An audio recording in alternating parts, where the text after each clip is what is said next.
단백질이 부족할 때 몸이 보내는 위험 신호 7가지. 여러분, 오늘 이 영상을 보시기 전에 한 가지 여쭤보겠습니다. 오늘 드신 세 끼 식사를 떠올려 보세요. 아침에 밥과 국, 점심에 국수 한 그릇, 저녁에 찌개와 밥. 혹시 이렇게 드셨습니까? 그렇다면 오늘 드신 단백질이 얼마나 되는지 계산해 보셨습니까?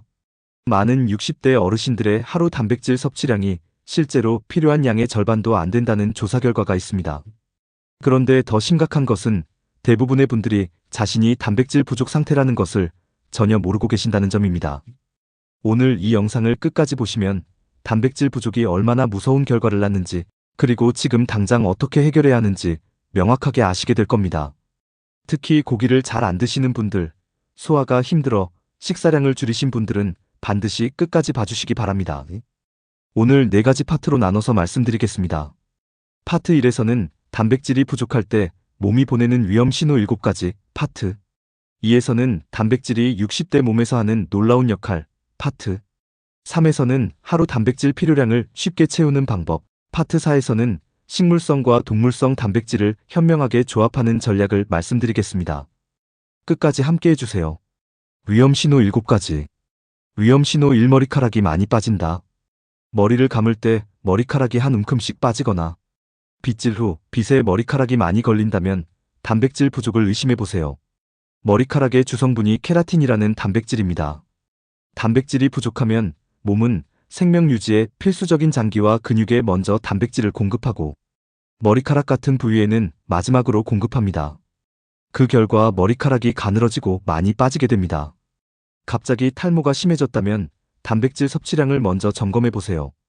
위험 신호 2. 손발톱이 잘 부러지고 갈라진다. 손발톱도 케라틴 단백질로 이루어져 있습니다. 단백질이 부족하면 손발톱이 얇아지고 쉽게 부러지며 세로로 갈라지는 증상이 나타납니다. 손발톱에 하얀 줄이 생기는 것도 단백질 부족의 신호 중 하나입니다.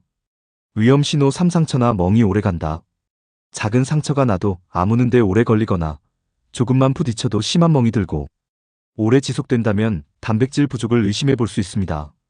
상처 치유에는 콜라겐 합성이 필요하고 콜라겐의 원료가 단백질입니다. 또한 혈관벽을 구성하는 단백질이 부족하면 혈관이 약해져 작은 충격에도 멍이 쉽게 생깁니다. 위험 신호 4. 자주 감기에 걸리고 감염이 잘 된다. 면역세포인 항체는 단백질로 만들어집니다. 단백질이 부족하면 항체 생성 능력이 떨어져 면역력이 약해집니다.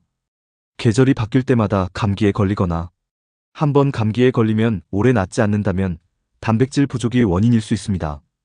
위험 신호 5. 온몸이 자주 붓는다. 발목이나 손발이 자주 붓는 부종이 생긴다면 단백질 부족이 원인일 수 있습니다.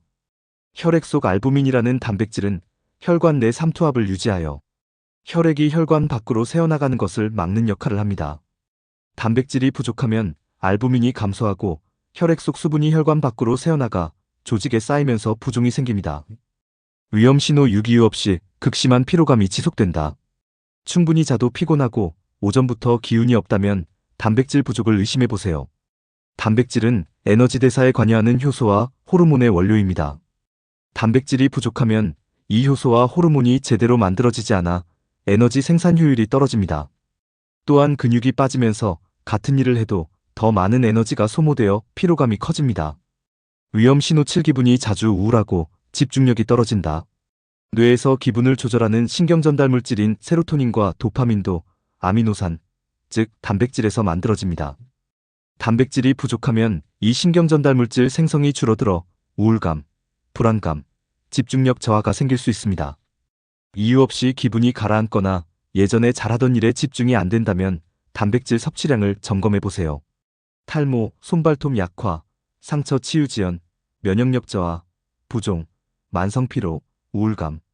이 7가지가 모두 단백질 부족의 신호입니다. 해당되시는 것이 있으십니까? 그런데 단백질이 부족하면 왜 이렇게 다양한 증상이 나타나는 걸까요? 파트 2에서 단백질이 60대 몸에서 하는 놀라운 역할을 말씀드리겠습니다.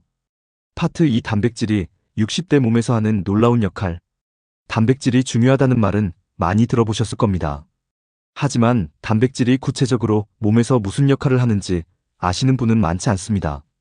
알고 나면 단백질을 안 챙길 수가 없습니다. 역할 1. 근육을 만들고 유지한다. 단백질에 가장 잘 알려진 역할입니다. 근육의 주성분이 단백질이고 근육을 만들고 수리하는데 단백질이 필수적입니다. 7편에서 말씀드렸듯이 60대 이후 근감소증은 낙상, 골절, 당뇨, 심혈관 질환, 치매로 이어지는 전신 건강의 위기입니다. 근육을 지키는 가장 기본적인 방법이 충분한 단백질 섭취입니다. 역할 이 뼈를 만든다. 뼈는 칼슘만으로 이루어져 있다고 생각하시는 분들이 많은데 사실 뼈의 약 30%는 콜라겐 단백질로 이루어져 있습니다. 콜라겐이 뼈의 골격을 형성하고 그 위에 칼슘이 침착되는 구조입니다. 단백질이 부족하면 이 골격이 약해지고 칼슘을 아무리 많이 섭취해도 뼈가 튼튼해지지 않습니다. 골다공증 예방에 칼슘과 단백질을 함께 챙겨야 하는 이유입니다. 역할 3요소와 호르몬을 만든다. 소화효소, 대사효소, 인슐린, 성장호르몬, 갑상선 호르몬이 모두 단백질로 만들어집니다. 단백질이 부족하면 이 효소와 호르몬들이 제대로 만들어지지 않아 소화, 대사, 혈당 조절, 체온 조절 등 몸의 모든 기능이 저하됩니다. 역할 4면역 세포를 만든다. 항체, 백혈구, T세포 등 면역 시스템을 구성하는 모든 세포가 단백질로 만들어집니다. 단백질이 충분해야 감염과 질병에 맞서는 면역 방어선이 튼튼하게 유지됩니다. 60대 이후 면역력 유지에 단백질이 얼마나 중요한지를 이것 하나만으로도 충분히 설명됩니다. 역할 5 신경전달 물질을 만든다. 기분을 좋게 만드는 세로토닌, 의욕을 높이는 도파민, 집중력을 높이는 노르에피네프린이 모두 아미노산, 즉 단백질에서 만들어집니다. 단백질이 충분해야 뇌가 제대로 작동하고 기분이 안정되며 인지 기능이 유지됩니다. 역할 6 혈액을 만든다. 산소를 온몸에 운반하는 적혈구의 핵심 성분인 헤모글로빈도 단백질입니다. 단백질이 부족하면 헤모글로빈 생성이 줄어들어 빈혈이 생길 수 있습니다. 60대 이상 여성에서 빈혈이 많은 것이 단백질 부족과도 연관이 있습니다. 역할 7 상처를 치유한다. 피부 세포를 재생하고 상처 부위에 새로운 조직을 만드는데 단백질이 필수적입니다. 특히 수술을 받거나 큰 병을 앓은 후 회복 속도가 단백질 섭취량과 직결됩니다. 수술 전후에 단백질 섭취를 늘리는 것이 회복을 빠르게 하는 핵심 전략 중 하나입니다. 근육, 뼈, 효소, 호르몬, 면역, 뇌, 혈액, 상처 치유까지. 단백질이 없으면 몸의 모든 시스템이 무너집니다. 그렇다면 하루에 단백질을 얼마나 어떻게 드셔야 할까요? 파트 3에서 하루 단백질 필요량을 쉽게 채우는 실천 방법을 말씀드리겠습니다. 파트 3 하루 단백질 필요량을 쉽게 채우는 방법. 단백질이 중요한 건 알겠는데 어떻게 챙겨야 할지 막막하신 분들이 많습니다. 지금부터 말씀드리는 방법은 특별한 요리 실력이 없어도 요리가 귀찮으신 분들도 바로 실천하실 수 있는 것들입니다. 하루 필요량 계산하기. 60대 이상에게 권장되는 하루 단백질 섭취량은 체중 1kg당 1.2에서 1.5g입니다. 체중 60kg이라면 하루 72에서 90g이 필요합니다. 체중 70kg이라면 84에서 105g이 필요합니다. 이 양이 얼마나 되는지 감이 오지 않으실 겁니다. 구체적인 식품으로 설명해 드리겠습니다. 달걀 1개에 단백질 약 7g, 두부 반 모에 약 10g, 닭가슴살 100g에 약 23g, 고등어 한 토막에 약 20g, 그릭 요거트 한 컵에 약 15g, 우유 한 잔에 약 8g, 삶은 콩 반 컵에 약 8g입니다. 체중 60kg 기준으로 하루 필요량 72g을 채우려면 달걀 2개 14g, 두부 반 모 10g, 고등어 한 토막 20g, 그릭 요거트 한 컵 15g, 우유 한 잔 8g을 합하면 67g이 됩니다. 여기에 밥과 채소에 들어있는 소량의 단백질을 합하면 충분히 목표량에 도달할 수 있습니다. 3끼에 고르게 나눠 드세요. 한꺼번에 많은 단백질을 드셔도 한 번에 흡수할 수 있는 양의 한계가 있습니다. 한 끼에 흡수 가능한 단백질은 약 25에서 30g으로 알려져 있습니다. 그 이상을 한꺼번에 드시면 나머지는 에너지로 소모되거나 배출됩니다. 따라서 3끼에 25에서 30g씩 고르게 나눠 드시는 것이 가장 효율적입니다. 아침 단백질이 가장 중요합니다. 많은 분들이 아침을 간단하게 드시거나 거르십니다. 하지만 밤사이 공복 상태를 거친 몸에 아침에 단백질을 공급하는 것이 하루 근육 합성에 가장 큰 영향을 미칩니다. 아침에 달걀 2개 스크램블이나 두부 반모 부침 또는 그릭 요거트 한 컵으로 20에서 25g의 단백질을 섭취하는 것을 최우선으로 하세요. 운동 후 30분 이내 단백질 섭취. 근력 운동 후 30분에서 1시간 이내가 단백질 흡수의 골든타임입니다. 이 시간에 단백질을 섭취하면 근육 합성 효과가 극대화됩니다. 운동 직후 달걀 2개나 두부 반모를 드시는 습관을 만들어 보세요. 간편하게 단백질 섭취하는 방법. 요리가 번거로우신 분들을 위한 간편 단백질 섭취 방법을 알려드리겠습니다. 삶은 달걀은 한 번에 여러 개를 삶아두면 냉장고에서 일주일간 보관 가능합니다. 꺼내서 바로 드실 수 있어 가장 편리한 단백질 공급원입니다. 두부는 전자레인지에 2분만 데우면 바로 드실 수 있습니다. 간장 약간만 곁들여도 훌륭한 단백질 식품이 됩니다. 그릭 요거트는 냉장고에서 꺼내서 바로 드실 수 있고 냉동 블루베리를 올리면 더 맛있습니다. 통조림 고등어나 참치는 장기 보관이 가능하고 바로 드실 수 있어 단백질 섭취에 편리합니다. 단 나트륨 함량이 높을 수 있으니 물에 한번 헹궈 드시는 것이 좋습니다. 하루 필요량 계산, 새끼균 등 배분, 아침. 단백질 우선, 운동 후, 골든타임 활용, 간편 섭취 방법까지 말씀드렸습니다. 그런데 고기나 생선을 잘 못 드시는 분들, 또는 채식을 하시는 분들은 어떻게 해야 할까요? 파트 4에서 식물성과 동물성 단백질을 현명하게 조합하는 전략을 말씀드리겠습니다. 파트 4 식물성과 동물성 단백질을 현명하게 조합하는 전략. 고기가 건강에 나쁘다는 생각에 육류를 완전히 끊으신 분들이 계십니다. 또는 소화가 힘들어 고기를 기피하시는 분들도 많습니다. 그런데 60대 이후에는 단백질의 질, 즉 어떤 단백질을 드시느냐가 매우 중요합니다. 식물성 단백질과 동물성 단백질의 차이와 현명한 조합 전략을 말씀드리겠습니다. 동물성 단백질 vs 식물성 단백질. 단백질은 아미노산으로 이루어져 있습니다. 그중 우리 몸에서 스스로 만들지 못해 반드시 음식으로 섭취해야 하는 9가지 필수 아미노산이 있습니다. 동물성 단백질인 달걀, 우유, 육류, 생선은 이 9가지 필수 아미노산을 모두 포함하고 있어 완전 단백질이라고 부릅니다. 반면 대부분의 식물성 단백질은 필수 아미노산 중 한두 가지가 부족한 불완전 단백질입니다. 예를 들어 쌀은 라이신이 부족하고 콩은 메티오닌이 부족합니다.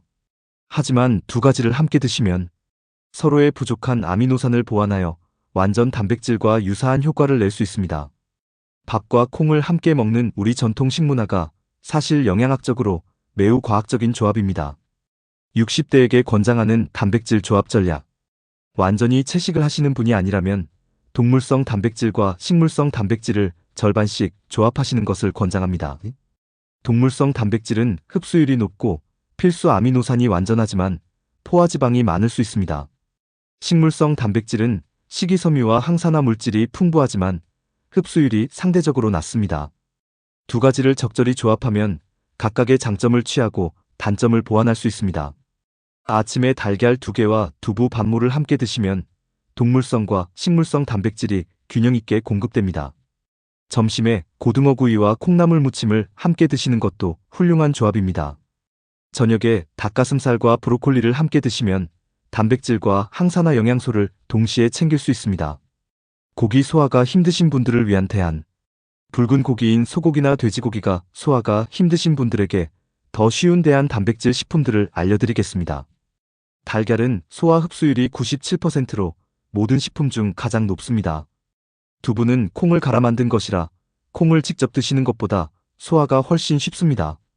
흰살 생선인 대구, 광어, 명태는 지방이 적고 단백질이 풍부하며 소화가 매우 잘 됩니다. 닭가슴살은 지방이 적어 소화 부담이 적습니다. 그릭 요거트는 유산균이 풍부하고 단백질도 높으며 소화가 잘 됩니다. 단백질 보충제에 대하여. 요즘 단백질 보충제를 드시는 분들이 늘고 있습니다. 음식으로 충분한 단백질을 섭취하기 어려운 분들에게 단백질 보충제는 좋은 대안이 될 수 있습니다. 특히 식욕이 없거나 씹기가 불편하신 분들에게 단백질 파우더를 우유나 두유에 타서 드시는 방법이 효과적입니다. 하지만 보충제는 어디까지나 보조수단입니다.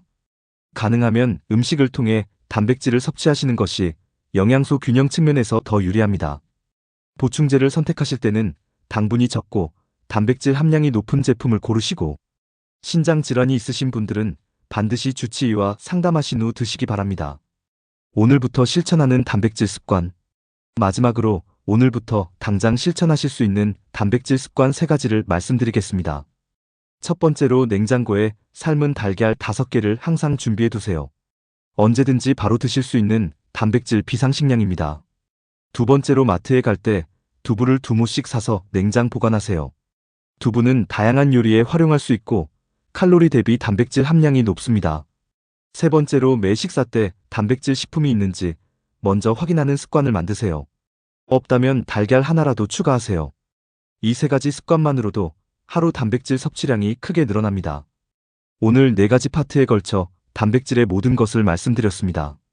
정리해드리겠습니다. 파트 1에서는 탈모, 손발톱 약화, 상처 치유 지연, 면역력 저하, 부종, 만성 피로, 우울감이 단백질 부족의 경고 신호임을 확인했습니다.